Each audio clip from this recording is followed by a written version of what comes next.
What Churchill movie is The this? Darkest Hour or something like that. Oh, good. Okay. Never saw it. Notably, I don't know if our listeners know this, but I'm a virulent hater of Winston Churchill. I have a Google Cal notification on his death day in January that's set every year. So, yeah, bad guy. That is Aaron lying to y'all. He is a Churchill stan. He is currently in It's not full true. Winston Churchill cosplay for this episode for some reason. He's the only one of No. us in costume. I was wondering why he was smoking this entire time. This giant cigar just kind of sticking out of his mouth.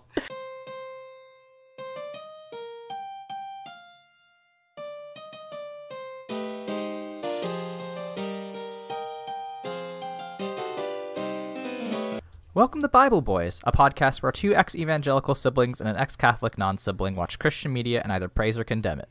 I'm Aaron. I'm Josh. And I'm Michael. This week, we become conscientious cooperators and watch the pacifists' World War II film, Hacksaw Ridge. Before we learn to tie a shibari bra, please be sure to rate and review us on Apple Podcasts, like and comment on our video, and follow us on Twitter at The Bible Boys. I have a hot take. Is it that you hated this movie? Because, I mean, we all kind of knew that. No, it's not just that. It's that this is my least favorite movie we've ever watched for this podcast. That can't be true, Michael. It is. How? We've watched so many worse movies. No, Our last objectively, movie was That is worse. true. Objectively, that is true. But this movie, so I guess I'm gonna get canceled in the opening 5 minutes of this podcast. So it was nice knowing you. Michael just drops a hard slur. I hate war movies. Hate them. I never find them very interesting. I find that they really suffer from like the action movie sequence where the war scenes last way too long and they're gratuitous and they're really actually not for what they say they're for, right? They're like, war is hell, here's all these guts. And it's like, okay, we got it. But this movie commits a cardinal sin for me. You can be bad, but you can't be boring. And I watched this movie in 3 different sittings because I could only take 45 minutes at a time before I started legitimately, like, trailing off. I wouldn't have my laptop open. I wouldn't have any distractions. And I would zone off and look up and be like, I've missed like 10 minutes of this movie. I need to stop. We watched Cats on this podcast. Yeah, I think this is worse than Cats. Michael, there's a Lost Bible Boys episode where Aaron tried to make us watch a movie and you and I went no. There's I another would lost watch- episode that we did record and then immediately scrapped. I don't think this was that bad either, but I think you're not wrong, Michael. I think this movie, I think me and Josh both are much more positive on war movies than you, and yet still I think your criticisms land, right? It does the thing where it's like, this is a war movie about pacifism, proceeds to show like a bunch of people with cool guns and explosions and stabbing things, and then also, right, the action sequences are not very interesting, unfortunately. They just go on and on and on, and that's a damn shame. I didn't fast-forwarded through them, I have to admit. When I realized that fast-forwarding, I was only about the halfway mark through one of the action scenes, I was like, okay, I get the gist of this, and just kept going. You didn't enjoy Vince Vaughn's magic carpet ride through Okinawa? Nope. This reminded me of when I fell asleep watching Saving Private Ryan. Oh, Okay, that's a but- good movie, though. The first 30 minutes are. Wow, okay, alright. I guess it's me against the Green siblings today. Defending fucking don't- Saving Private Ryan, whatever. It's fine. It's fine. I don't normally like war movies, I'm going to be completely honest. I like action movies, but I find a lot of times that war movies get very hoorah very quick, and that's not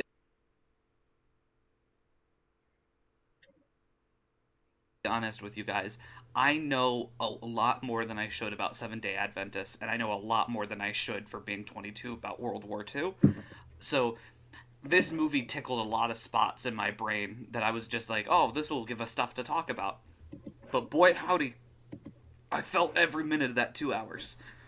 Yeah, we're gonna have to cut this from the podcast, but my ex grew up Seventh-day Adventist, so I know plenty about them, so this was just like snooze fest. I don't actually know anything about Seventh-day Adventists, so basically all I learned was that they pray on Sundays and they don't touch guns. Saturdays. Fuck. See, didn't even soak in. That's the seventh day. They like to be vegetarians and live a healthy lifestyle, and they came around by a like woman who had these visions, but they don't let women serve in leadership. It's all just it's a very American branch of Christianity. And it came about during the time where every American was coming up with their own form of like Protestant evangelical religion. Back when America's Christianity was wild. So many people that were like, June 14th, that's the day, buckaroos, Jesus is coming. And then someone would be like, you're an idiot. It's June 15th. And it was just like newspaper battles from different religions about when God was coming. Very fun. Also, can we cover that instead? I would love to. I took a whole course on it. This does, the main character, Desmond Doss, is from Virginia, specifically Lynchburg, Virginia, the place I almost went to college. Man, you could have sat in the same chair that he did. Fun fact, there are 2 colleges in Lynchburg, which makes no sense because Lynchburg has like 80 people in it. One of them is Lynchburg University, or the College of Lynchburg. I forgot, they changed the name recently. The other one is Liberty. Yep. Oh, excellent. Man. Hold on, wait. Which college in Lynchburg were you trying to go to? Lynchburg. I was trying to go to Lynchburg University. Okay, we have to clarify for the listeners. Liberty calls Lynchburg University the heathens on the hill. Yeah, they do. Of course they do. Why wouldn't they? Because they're... Okay, all right. Listeners, we had a pre-podcast conversation about how exhausted this week has made all of us. I don't know about the quality of this here episode, but we're going to try so hard. We're going to try really hard for you. I promise you it'll be more entertaining than watching this movie. That's my guarantee. And with almost fewer deaths. Oh, all right. Do we want to even do the plot summary? Okay, the plot, the dude goes to war and he doesn't kill people. Like, that's the thing. I feel like he this hits is his brother with a brick. Which is so fucking wild. I do love... Okay, so this is actually maybe the only part of the movie I liked. Whoa! Whoa! All right, I'm gonna leave, actually. Are we good? No, we're great. No, the reason I liked it is because it, like, kind of read like a cartoon, because, you know, brothers roughhouse sometimes, siblings like play rough, but like in no time ever in my entire childhood have I been so frustrated with roughhousing with my brother. Do I take a fucking brick and nail him in the head with it? Like, that is insane. That is sociopathic behavior. Like, this child should absolutely be in lifelong therapy after doing that. Well, to be completely fair, Michael, at the age of 4, you went, I'm good with roughhousing now, I'm done. Yeah, that's true. You'll ever watch the CW Riverdale? I've seen a couple of episodes, yeah. I've seen enough to know. I know enough about the lore that there is a thing called the serial killer gene, and I wonder if Desmond Doss had that, and that's why he went on this strict pacifist lifestyle, because he knows that if he gets a taste for blood, he'll just start murdering everyone. That's why he went to participate in World War II, just to get his house, like, when people stop smoking, they'll watch other people smoke, just to feel.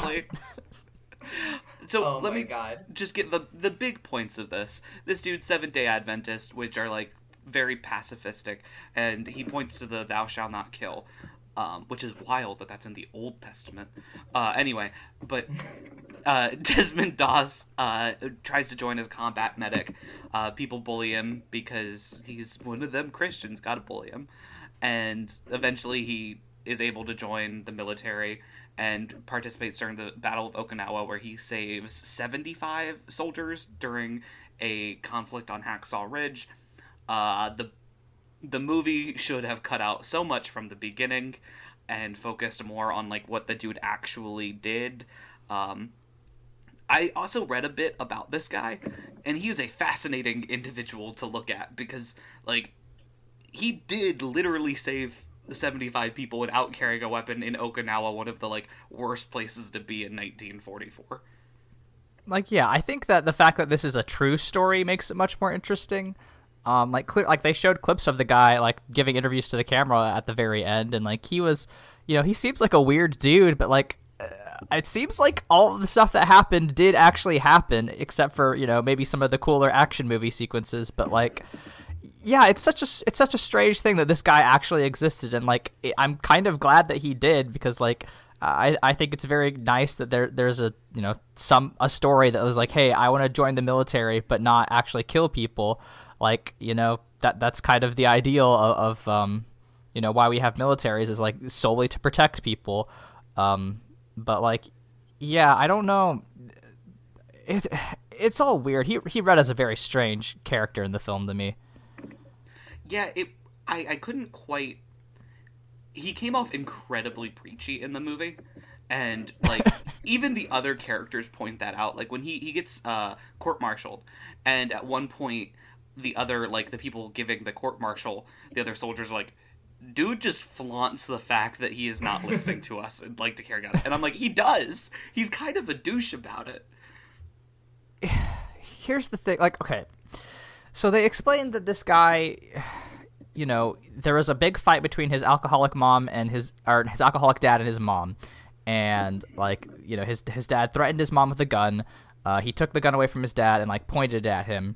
And, his dad was like, pull the trigger, Piglet. And he's like, no, I'm not going to do that. And he, from then on, he was like, oh, I'm not gonna touch a gun anymore. And like, the thing about guns is that oftentimes there's a button on them that says don't shoot. You could just press that button and then it doesn't shoot. Like the very act of him like touching a rifle at the very end to like drag Vince Vaughn out of Okinawa, like that was like his big character development moment, is like he's using a gun to heal people, kind of, I guess. And it's like he could have just done the rifle training and then just not shot a rifle and been like, okay, I did the gun stuff, but I'm not actually gonna do it. Like I've taken courses that I didn't enjoy in college, but like I did it. Listen, I'm saying I was taught how to do calculus, and I think that is just like against my morals as a Seventh-day Adventist having to know how to use a gun. Oh. I also want to point out that like it's very strange that just completely, I don't even want to like, you can be a field medic and focus on just like saving people's lives without it becoming like a huge show. It was just very confusing for me. I felt, and this could be incorrect, I didn't study enough about like him before he was in like actually participating in Okinawa, but like it felt kind of like a forced conflict, you know what I mean? The Okinawa part, or the part where he doesn't pick up a gun? The part where he doesn't get a gun. Okinawa super happened. Yeah, no, I was gonna say. So I actually did some reading on this, which is just wild, given my... I think I was really just trying to not watch the movie. So it actually, like, that seems to be pretty true, that he, like, wouldn't use a gun, and that every one of his colleagues considered him a slacker, and they were like, you're just lazy, you're a coward. And so apparently that's all pretty true. The thing is all the knocks on this film, it's actually pretty historically accurate. There is a Mel Gibson-sized elephant in the room, but the one thing that accurate. I was glad that Mel Gibson didn't actually appear in the movie. I thought he was going to be an actor, so I was kind of glad that I didn't have to look at his face. I was not expecting Vince Vaughn. I was also not expecting Vince Vaughn to be dragged through the mountainous terrain of Okinawa while shooting a machine gun. Okay, I need to paint that picture. So, the battle at Hacksaw Ridge goes poorly for the Americans, and they retreat, and they leave behind a lot of wounded. So Doss goes and rescues a ton of wounded and brings them back to like a safe area where the Americans are holding up. And Vince Vaughn plays his commanding officer, and he's like the last person that Doss goes to rescue. And previously, Doss had been like throwing people over his shoulder and carrying them. It's literally like what all of the artwork for this movie are. And then finally, he runs up to Vince Vaughn's character, takes his rifle, and like rolls up part of a blanket, has Vince Vaughn sit on the blanket, and then drags him to the hill, through the ridge to safety, while Vince Vaughn shoots a machine gun.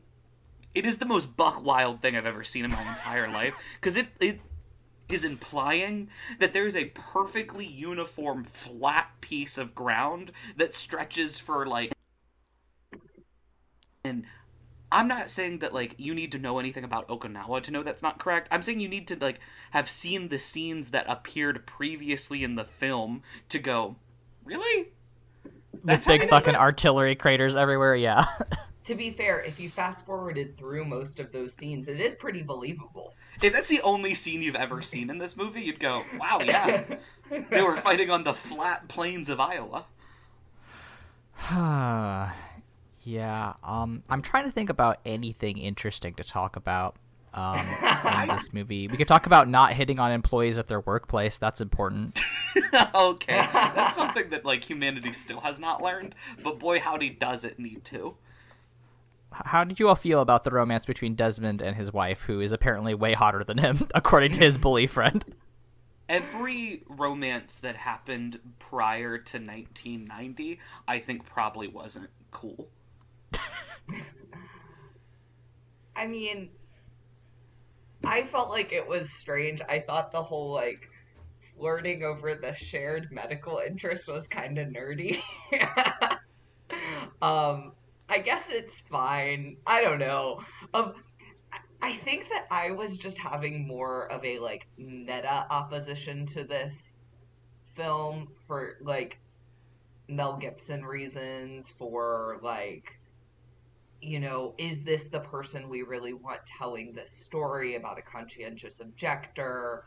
How is this really jiving with, you know, the fact of the matter is most of these people at the time would have been Christians, so framing it as, like, anti-Christian, not just, like, anti-Seventh-day Adventist is really weird. I had way more, like, meta problems because he and Dorothy in real life stayed married until her death in, like, the mid to late 90s.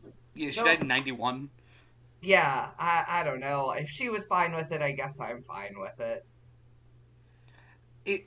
I can't comment on the nerdiness of which they met, because I did meet my girlfriend playing D&D.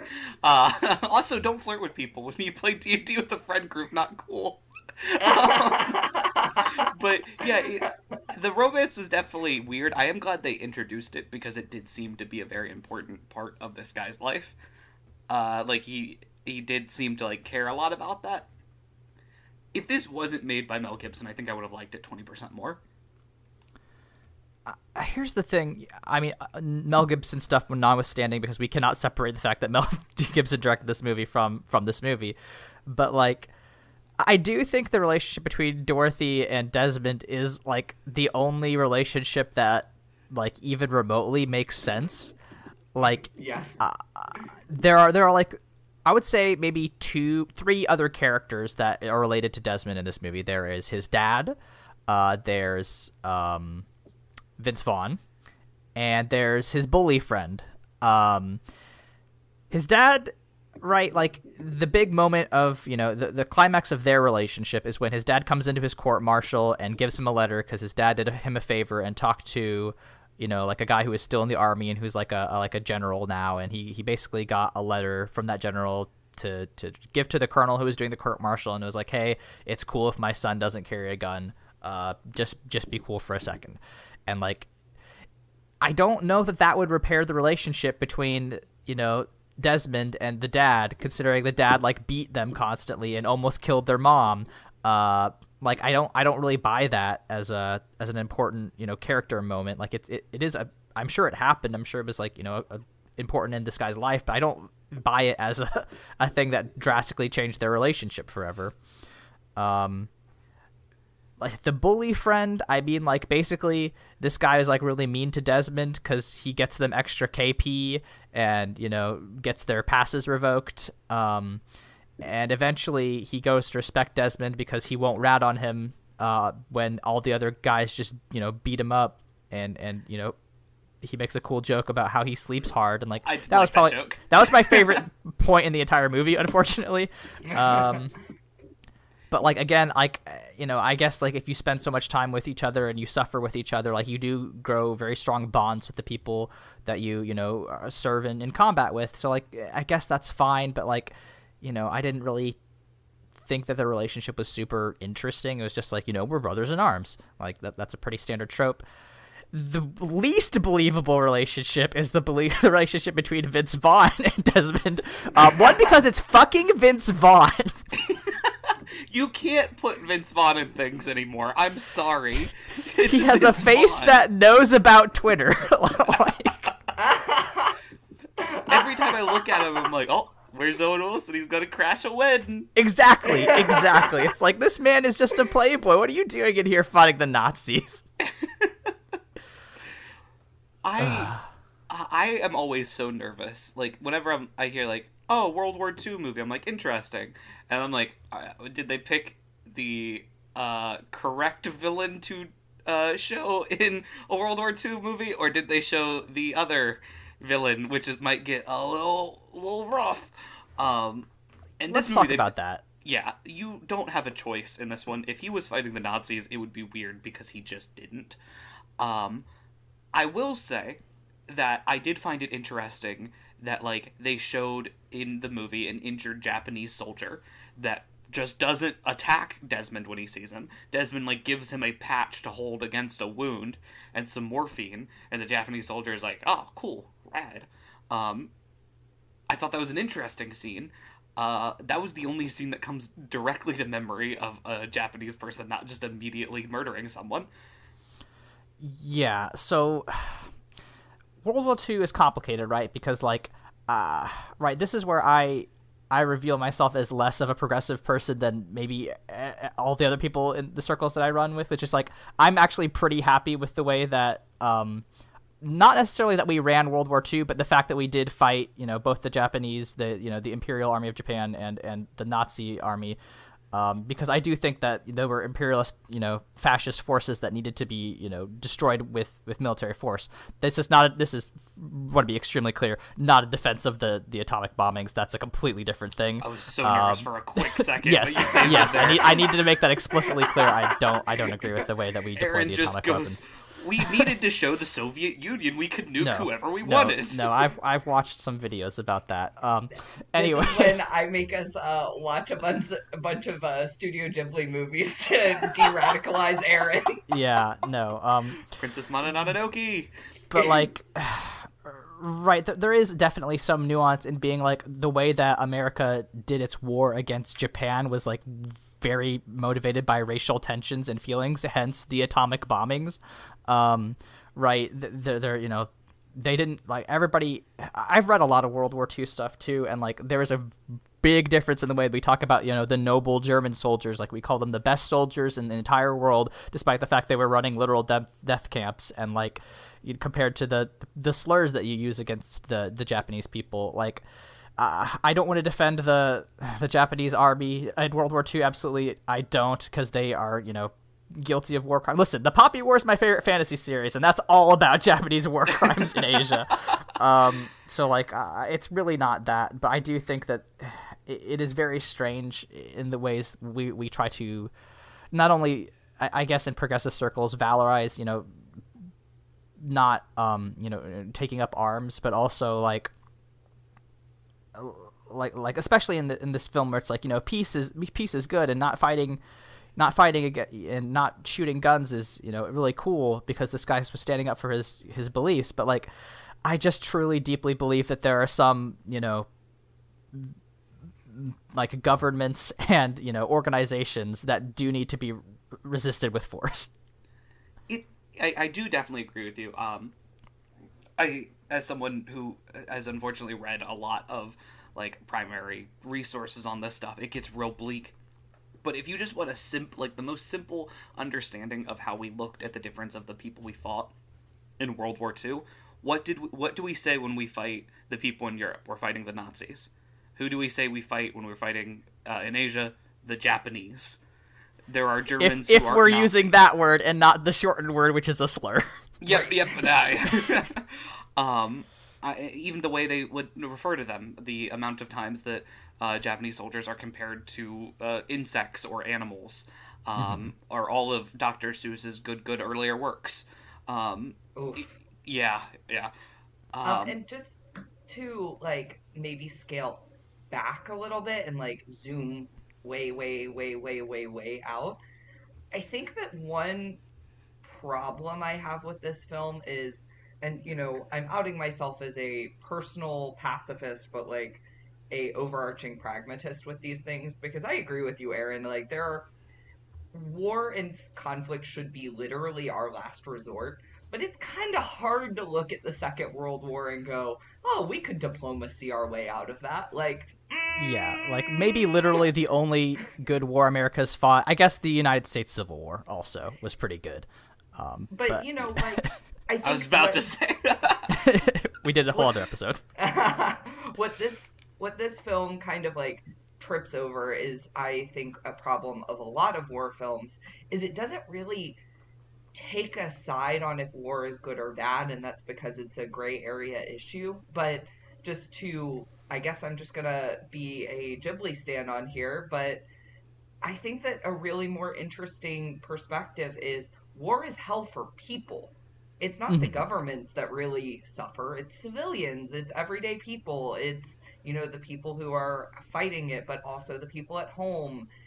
And I think that's maybe a more interesting story to tell. And I think that there could be something looped in with that with this guy, even if it wasn't his stated reasons for not going to war. I think there's actually an anti-war message there that Mel Gibson was incapable of telling, and I think he's maybe the worst person to tell this story for that reason. And maybe that's why it was so boring to me. and that's why my favorite war movie is Good Morning Vietnam. But I also want to point out that, oh god damn it, I didn't take my meds today, so I don't know what I was gonna say. Oh. Just to capitalize on Michael's comments about Mel Gibson's capacity for an anti-war war movie, I truly don't think he's capable of it, because unfortunately, when I was a younger person, was a really big Mel Gibson stan, because he was in so many war movies, such as The Patriot and Braveheart, and notably We Were Soldiers, which is very similar to this, and that's like, a bunch of Asian people are trying to kill us, but we're good Americans. And like We Were Soldiers is way less forgiving about the Vietnam War than this one is about World War II. But like, yeah, I think there are absolutely World War II movies or war movies in general that like zoom in on the ways that individuals are, you know, suffer during war. I think in particular, it's called Letters from Iwo Jima, is a very interesting war movie that takes the perspective of a soldier fighting for the Imperial Japanese Army. It's like the least racist World War II movie I think that I've ever seen. It's been so long since I've seen it, but like it does try to get you to empathize with like why somebody would be fighting for the Imperial Japanese war machine, and it's, you know, because of the reasons that, you know, Americans fight for the Imperial American war machine, right? It's hard.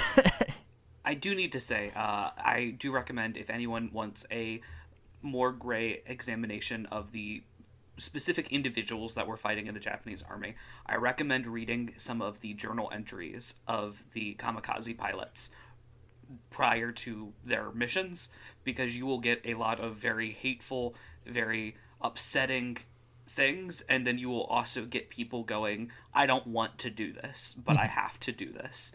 And it will make you realize that it is impossible to completely paint a group of individuals. You can't successfully paint over 5 individuals accurately. So nuance is very difficult to do in these movies. And I don't think that's a story that could be told in this movie. But it's a more interesting conversation than talking about this movie right now. And the thing I was going to say was the worst type of war movie is the one where it focuses on the politician who sends everyone to die. I'm looking at you, the Churchill movie. I don't care what he was thinking at the time, because it was bad racist things. What Churchill movie is this? The Darkest Hour or something like that. Oh, good. Okay.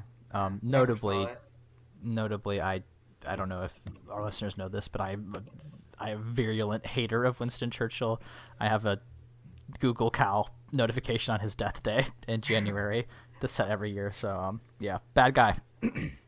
That is Aaron lying to y'all. He is a Churchill stan. He is currently in full Winston Churchill cosplay for this episode for some reason. He's the only one of us in costume. I was wondering why he was smoking this entire time. This giant cigar just kind of sticking out of his mouth.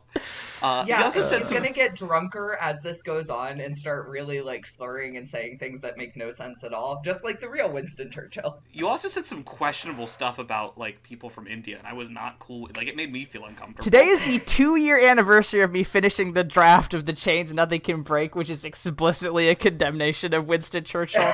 So I will not have this. I will not have it. This is like if you guys started saying I was a fan of like Andrew Jackson. We got like a wonderful fuck, marry, kill of the people we hate worst of like Ronald Reagan, Churchill, and Andrew Jackson. Ooh, that's a tough one. For me, obviously, kill Churchill. I guess fuck Reagan. That's the wrong answer. You're marrying good old Andy. I'm trying to. No, that's a good point. Because in theory, if you marry one of them, you get their money and power. That's a tough one. I don't know.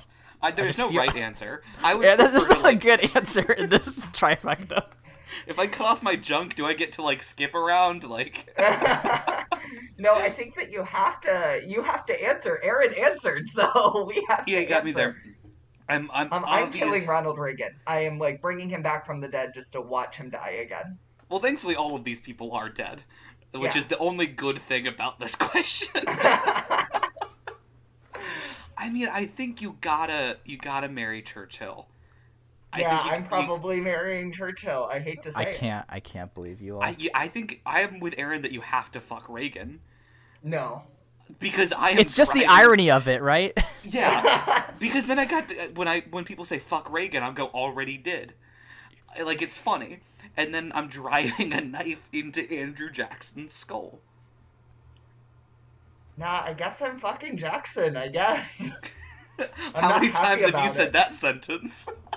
You know, incidentally, never. I don't believe you. The first time for everything. I think. All right, all you Jacksons out there, Michael's Twitter is at Michael's Diamond. Slide right into those DMs. Only if you're hot. If you got like a sick Andrew Jackson cosplay, Michael's ready. Well, that was. Is there anything else we could talk about this film about?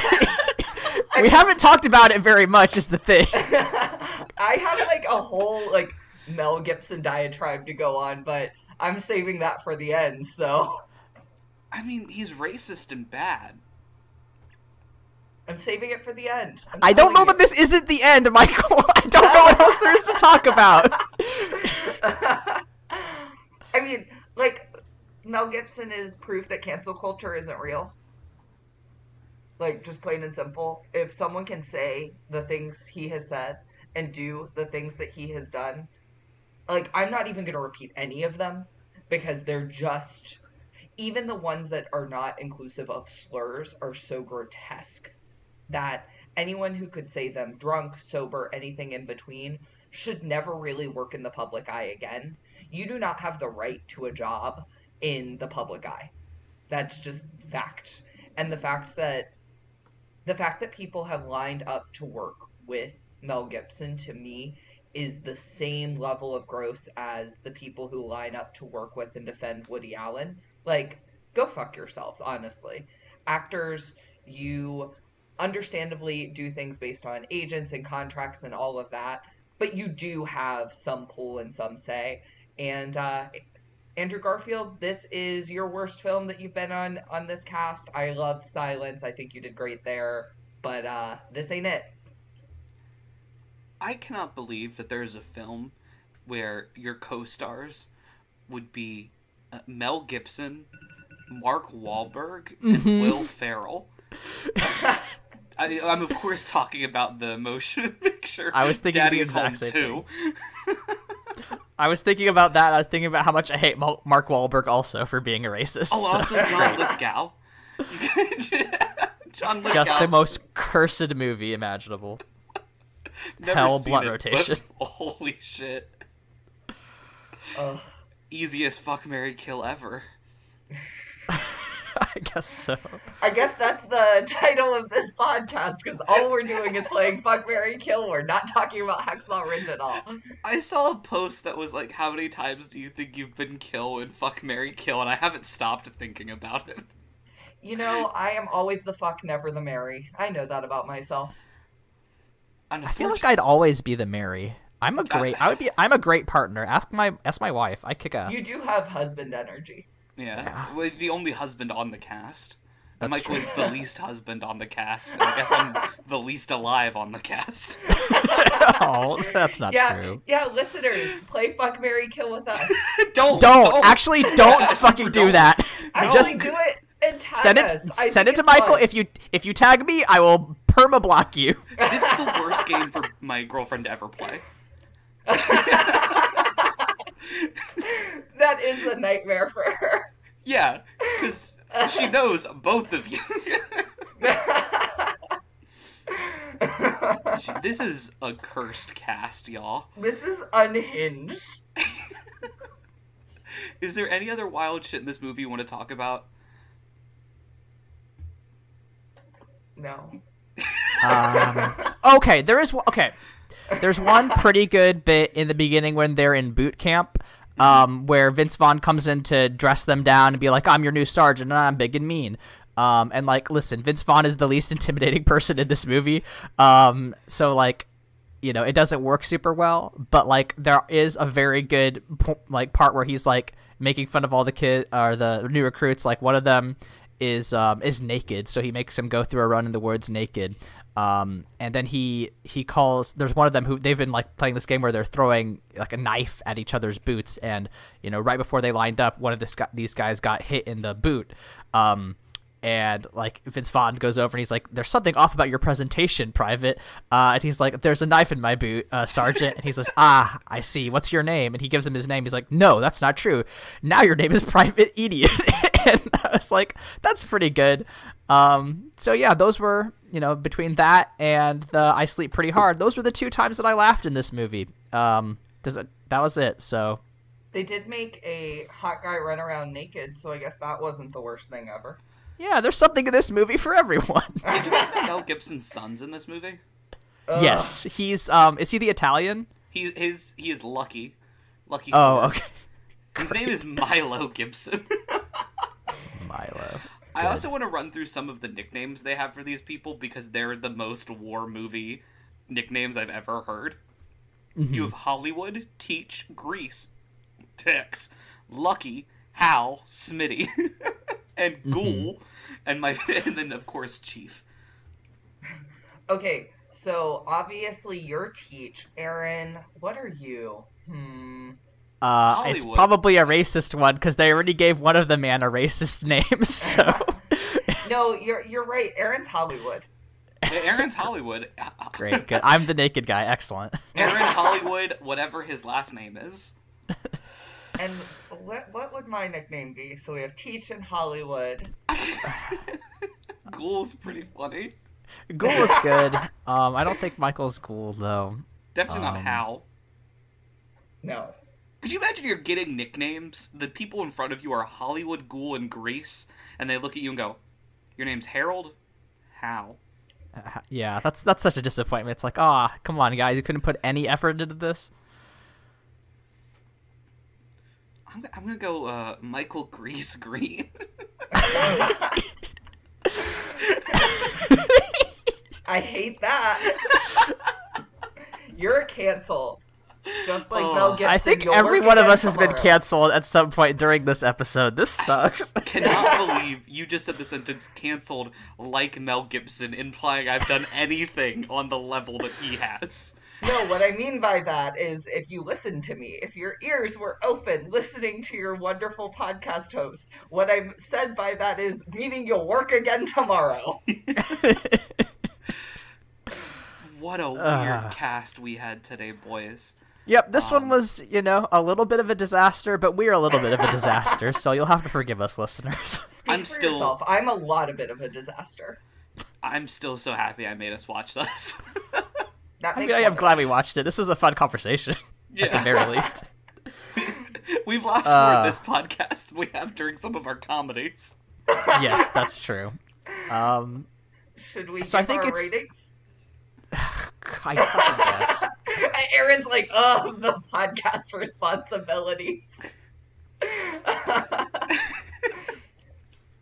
love how much we are rebelling against our own structure this episode. It truly is deranged, and I'm so here for it. This movie just I don't know. I don't even hate it. There's so little to talk about other than the fact that we had a very long conversation of the morals of war. And fuck, marry, kill. Yeah. All right. Who wants to go first with their ratings? It's gotta be Josh. I'll give it best sound mixing. Is that a rating? I said what I said. It's your turn, Aaron. Okay, I will give this, the first Station of the Cross. Jesus is condemned to death because, yeah, I just saw the 2 hour and 20-minute mark, on the HBO app, and I was like, yeah, I would rather be dead than staring on the barrel of this movie, but here we are. I have to give this one. Cancel culture hasn't gone far enough, because if Mel Gibson had stayed canceled, I wouldn't have had to watch this film. Maybe this will get him. Maybe this will be the nail in the coffin. Yes, we're going to take him down. Yeah, this will do it. The Bible Boys versus Mel Gibson. Finally. A YouTuber boxing match I'd want to watch. Which one? Do any of us think we could take Mel Gibson on one-on-one? I think we could get him, all three of us, but one-on-one, I don't think so. He's a very large man. Michael Scrappy would bring a knife. Yeah, I think Michael, if any of us could do it. He would definitely cheat. Yeah, absolutely. Mm-hmm. I think I look pitiful enough when I'm hurt that, it might, disarm him, and then, Aaron, I don't know, you're a very sweet man. I mean, here's the thing. We're also all very short, so if we all stood on each other's shoulders, we would equal his height, and then something could come out of that. I do forget Aaron is not 6'2". No, he is not. God. Michael, please tell our listeners the great thing we're going to talk about after Thanksgiving. Oh my God, I am so excited. So Thanksgiving is a time where you're dealing with families, there's a lot of food involved, maybe even some religious conversations that made you uncomfortable. And I was so inspired that what if we turned all of those things into a podcast based on a docuseries that is custom made for me? So we are going to be watching The Way Down, which is all about the cult out of Brentwood, Tennessee, that was about weight loss and God. And we're going to explore all of the unhealthy mindsets of health equals godliness and how weight is a reflection of that. And talk about this wild, wild, wild story that this is only part one of. So we'll be revisiting this in 2022. The Way Down is also what I'm naming my documentary on cunnilingus. I hate you. Dang it, you're editing the podcast this week, aren't you? Uh-huh. Well, if you want to find where you could yell at us on the internet, where can people find us on the internet? Sitting in a mechanic shop, but also at Green History on Twitter. I'm at Michael's Diamonds on Twitter. I'm at AaronSXL on Twitter, where I talk about tabletop RPGs and health policy. You can listen to the other podcast I do at Mortified Pod. Since this episode comes out presumably this Wednesday, me and Layla will not have only watched the 1999 Mummy, which was a very fun film, but also we will be talking about the 2019 Death Stranding by one Hideo Kojima. So, yeah, really just hitting all the marks over there on Mortified. If you want something that is just a buffet of different media content. The two pillars of bisexuality. The Mummy and Death Stranding. And Death Stranding. I mean, truly. Well, if this conversation that really had nothing to do with the film Hacksaw Ridge disappointed you to tears, just remember, listeners, that it is okay to cry because even Jesus wept. We'll see you all next week.